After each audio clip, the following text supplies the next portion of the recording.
Lily, and I'm back with my April Plan With Me video. Sorry it's a little late. As you know, if you watched my last video, I was in Spain till the end of the month, and I didn't get it posted before that. And then I got sick and also went to Arizona for my best friend's baby shower.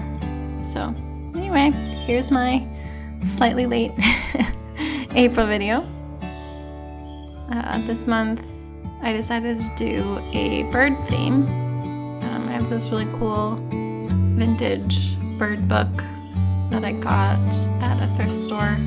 So I kind of flipped through there looking for inspiration before I started. The bird I decided to paint is called a rose-bellied bunting, and I chose it because the colors on it are just really incredible, and I wanted a nice bright spring palette. So the bird is mostly this really pretty like cobalt blue with some pinks and oranges and yellows and sort of a gradient down its belly. So yeah, I'm just doing my kind of standard watercolor cover page here. And lately I've been trying to simplify these a little bit from the full page paintings I was doing previously. And I think I like how that looks a little bit better, and it's obviously less of a time commitment, which is good. I'm just now starting to get back into the swing of things after being out of the country and getting sick and all of that stuff, so can appreciate trying to simplify my journal a little bit. Although I painted this before we left, and as you can see later on, I did get a little bit more decorative than I have been, I think. I've been trying to decorate a little bit on each page, and I'm pretty happy with the way it came out. Birds are one of my favorite things to paint. I don't know, their colors and feathers are so interesting, and they're very textural, which is fun. I'm surprised I haven't done an owl theme yet, because owls are some of my favorite birds, as you can see by the little wood figurine on the left. So, I don't know, maybe for October I'll do an owl theme. I'd love to know if any of you have done a bird theme before and what bird you chose and why. I feel like there's so many different types of birds. It's an interesting kind of tell of your personality based on which bird you chose as a motif. I used the theme as an excuse to buy the really adorable washi tape that you see above and below the bird. It came in a pack with like, I think 6 washies that are all in that blue color of a variety of themes. They're really pretty. I just got them from Amazon, and if I remember, I'll try and link them below.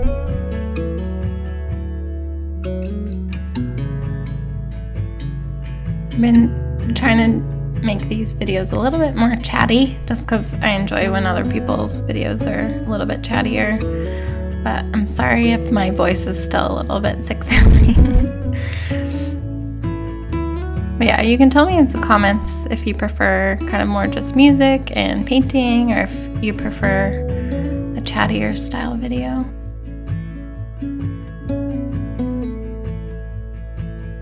So here I'm just filling in some of the details with some Faber-Castell watercolor pencils.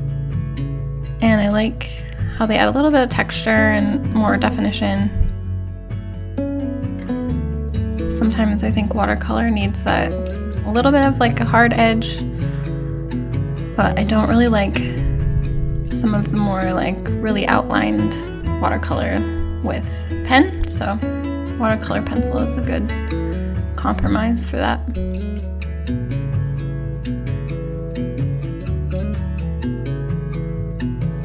And I knew I was gonna have some turquoise elements later on, so I'm just trying to add a little bit of like a abstract background wash with some of the blue from the bird and a more of a turquoise color, which kind of matches the washi tape a little bit more too.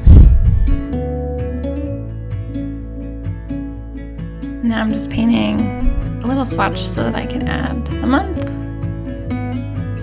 just in case I want to scan this painting later and use it for something else or something like that.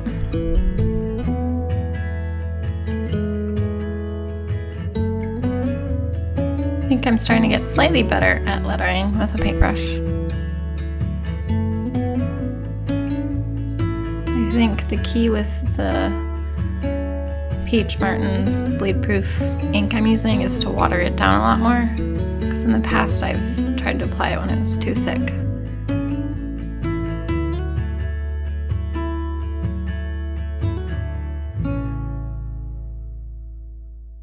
Now I'm just pasting it in.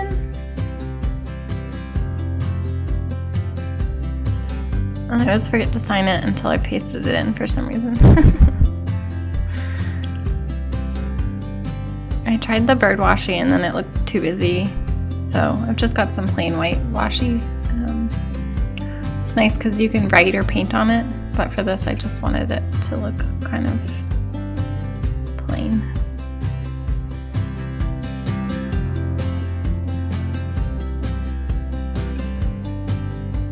So last month I did a quote on the left-hand page and I really enjoyed that, so I did it again this month. And I again spent time to kind of map out the whole quote, which has been a lot more successful, obviously, than my previous attempts where I would just kind of eyeball it in the moment. I also find that it's helpful when I map it out to kind of remind myself to switch up the styles and see how they interact with each other. So this is one of my favorite quotes. It says, "Use what talents you possess. The woods would be very silent if no birds sang there except those who sang best." And it's by Henry Van Dyke. I forgot to put that on the bottom at the very end. I feel like in this day and age, it's really easy to compare yourself on YouTube and Instagram and all kinds of social media and, you know, see these kind of like glowing examples of people who are doing amazing things, and it can be really easy to feel bad about being a beginner. So this is just a nice reminder that, you know, it takes time to get better at stuff that, you know, you're just starting at. Like I think I can see a huge improvement in my lettering since I started bullet journaling. But when I first started and I would compare, you know, especially my my like brush script with other people, oh, it was so painful. You know, just seeing people's really beautiful lettering and feel like I would never get there. So now I'm just adding a little bit of blue watercolor that matches the bird to balance out the page, so that your eye kind of, you know, goes on the left side and then it's drawn to the bird on the right side. And I put two little lovebirds on top with that same blue and a turquoise.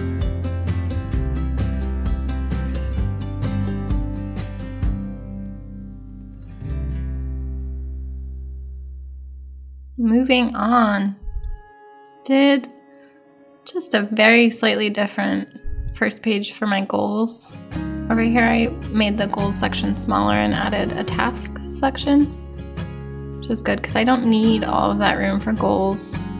I usually only have 4 or 5 goals a month, and that's where I can put like the really big monthly tasks, like tax day. And then I have my standard important dates.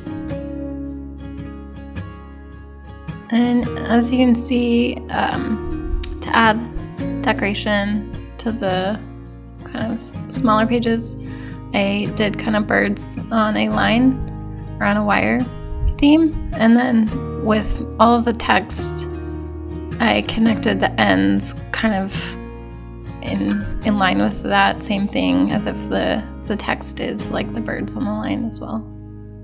I don't know if that makes any sense.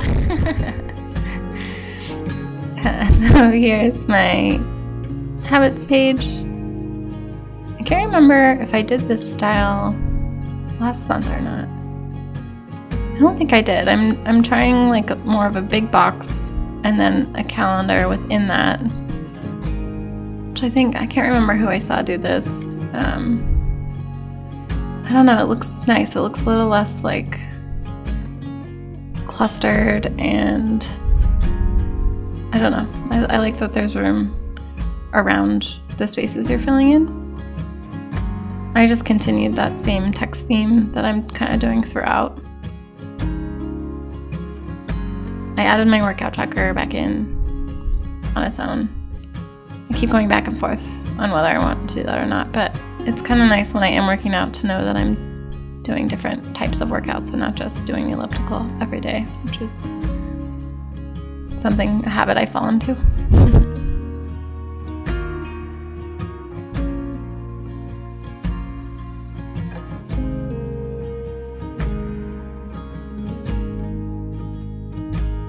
So don't worry, I jump ahead and you don't have to watch me fill in all the numbers here. Ta-da! I'm also adding a drop shadow on all these boxes because I thought it looked cute on the left-hand side of the page, and then, I don't know, yeah, I think it adds a nice little detail on this side as well, because more or less the page is just boxes otherwise.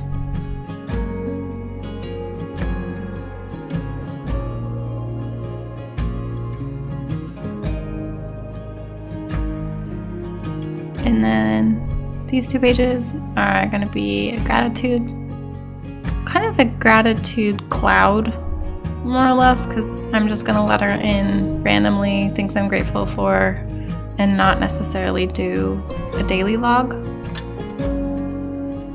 Sometimes that feels easier, even though I think a daily gratitude log is probably a little bit more uplifting or something. You know, if you're having kind of a meh day and you're forced to think about something you're grateful for, I think that's a good exercise. But some months I just feel like that's a lot of work. So kind of have a page where I can randomly put things I'm grateful for, and then on the right side randomly put just any old notes or random things I'm thinking of. And I realized this before, I'm just realizing it now. But I spelled grateful wrong, so that's pretty funny. I don't often have spelling errors in my lettering, which is good. But I guess it was bound to happen sooner or later.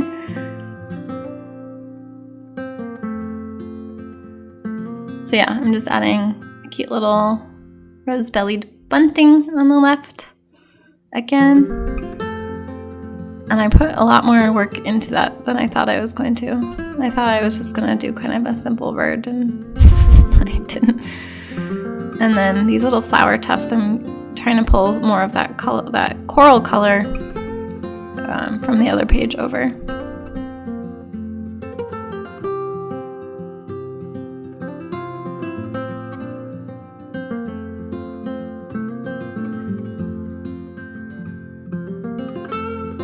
On the right side, I'm adding a bird's nest. And it's funny because when I picked this theme, I forgot that it was Easter this month, but that kind of works out perfectly with the bird theme.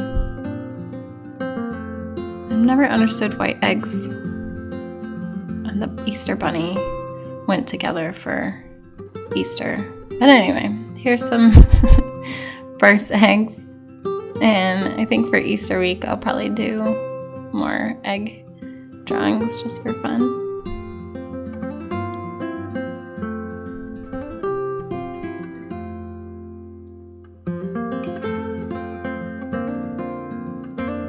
With watercolor, you have to wait for things to dry, sometimes to layer over it. So I was just adding a little bit more detail after that side had dried. Here's a close-up of my bird's nest. And onto my first weekly spread. So I didn't want to do just more birds, especially because I had spent so much time on that last bird. So I am drawing my favorite tree, which is a Japanese magnolia tree, which have been blooming in our neighborhood recently, which is nice. And they have a nice pink tone to them, so I knew I could bring in some more of that coral. And I've gotten kind of addicted to this layout, just like skinny boxes for every day of the week, plus a notes box. And then this layout also leaves room for decorative elements on the sides. So I think for now this might be kind of my standard weekly layout. Although I don't use the notes box that much, especially when I have a brain dump page. So I don't know, I should figure out something more useful to put in that box. If you have any recommendations or suggestions, I'd love to hear them. I did add a cute little bird up in the right-hand corner.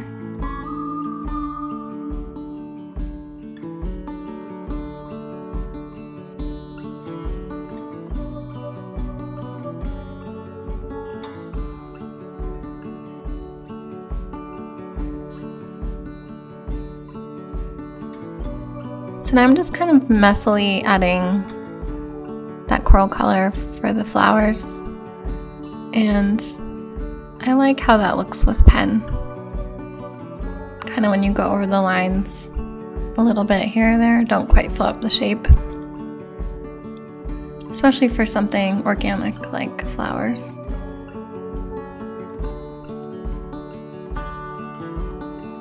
I think this might be one of my all-time favorite weekly spreads, both for like the functionality, and I just really love how it's kind of minimalist in a way, but it's,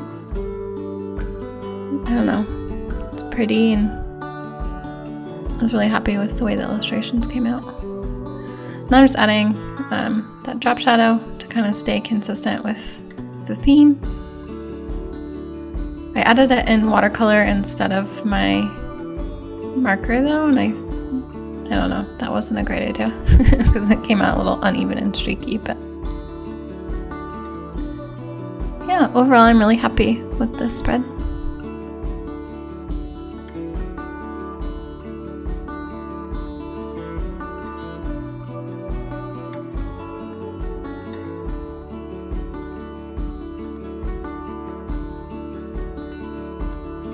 That's it for my April plan with me. Thanks so much for watching, and if you like this video, I'd love it if you'd subscribe or hit that like button, and I'll see you again soon.